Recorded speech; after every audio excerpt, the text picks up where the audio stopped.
وفا، شجاعت اور ایمان کی بلندیوں پر نظر ڈالی جائے تو وہاں ایک شخص نمایاں نظر آتا ہے جو قوت و جلال اور فضل و کمال میں اپنی مثال آپ ہے۔ استقلال، ثابت قدمی، اخلاص اور صبر کا نام حضرت عباس ہے۔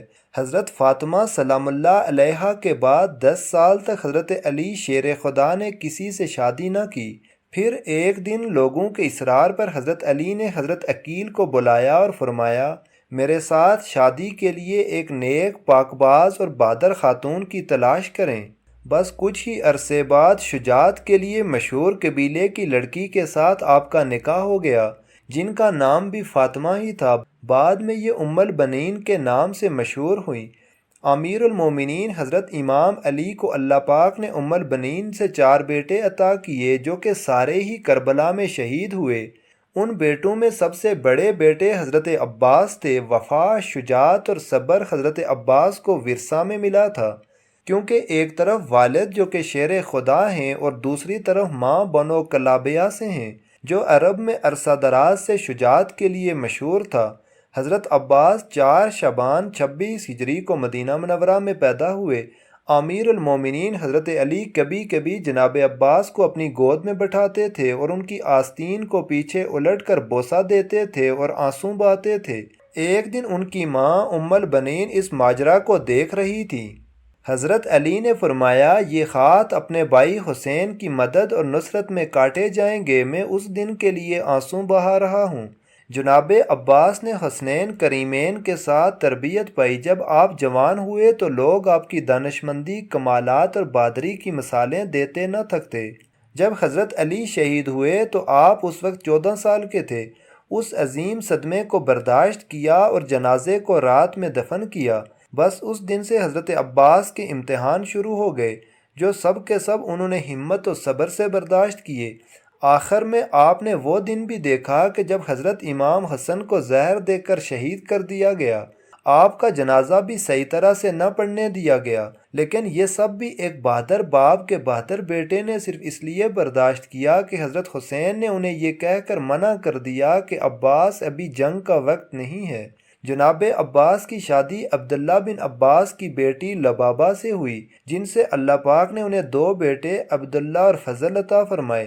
آپ ہمیشہ حضرت امام حسین کے شانہ بشانہ رہے، بلکہ حضرت عباس ہمیشہ بنی ہاشم کے 30 نوجوانوں کا حلقہ بنا کر حضرت امام حسین کی حفاظت کے لیے ان کے ساتھ رہتے تھے۔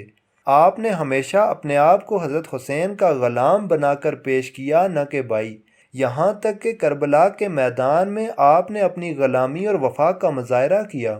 ابن زیاد جانتا تھا کہ جب تک عباس کربلا کے خیموں میں موجود ہیں ہم ان تک نہیں پہنچ سکتے، اس لیے اس نے ایک چال چلی کہ شمر ملون کو 4000 سپاہی دے کر حضرت عباس کے پاس بھیجا۔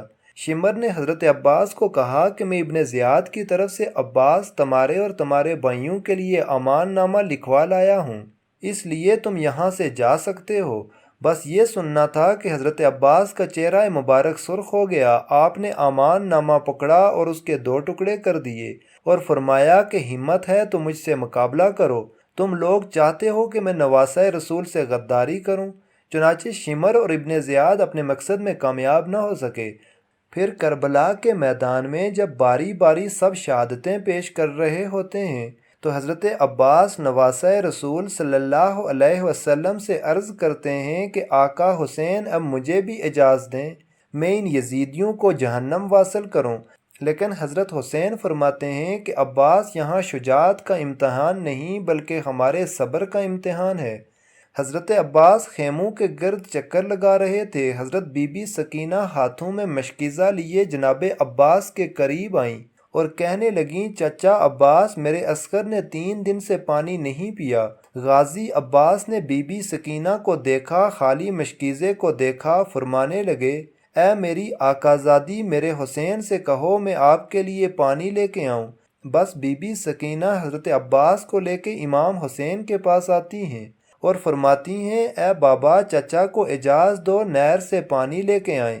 امام حسین نے غازی عباس کے چہرے کو دیکھا، ایک آہ بھری اور فرمایا، سکینہ، عباس جاؤ میری بہن زینب کے پاس، اگر میری بہن عباس کو اجازت دیتی ہے تو عباس تم چلے جانا۔ حضرت عباس اور معصوم سکینہ بی بی حضرت زینب کے خیمے کے قریب آتے ہیں۔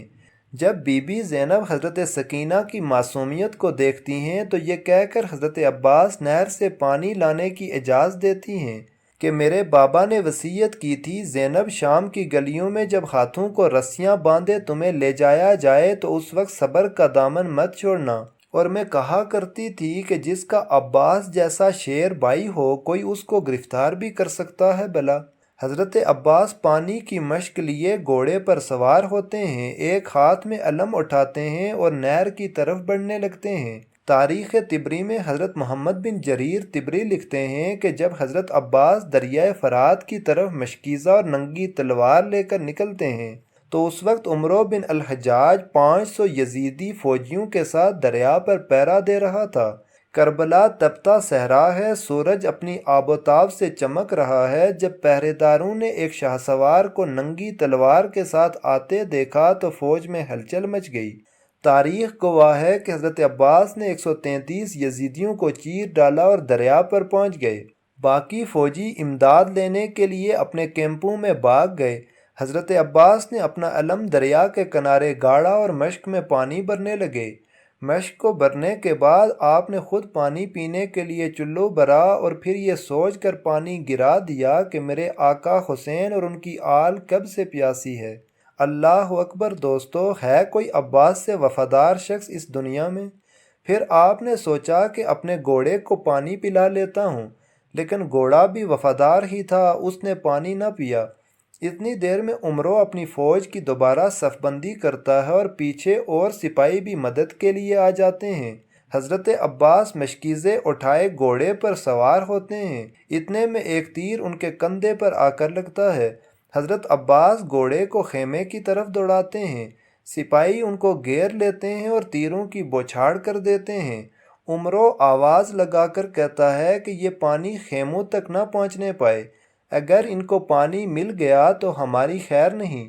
اتنے میں ایک بدبخت نے چھپ کر تلوار کا وار کیا تو آپ کا ایک بازو قلم ہو گیا۔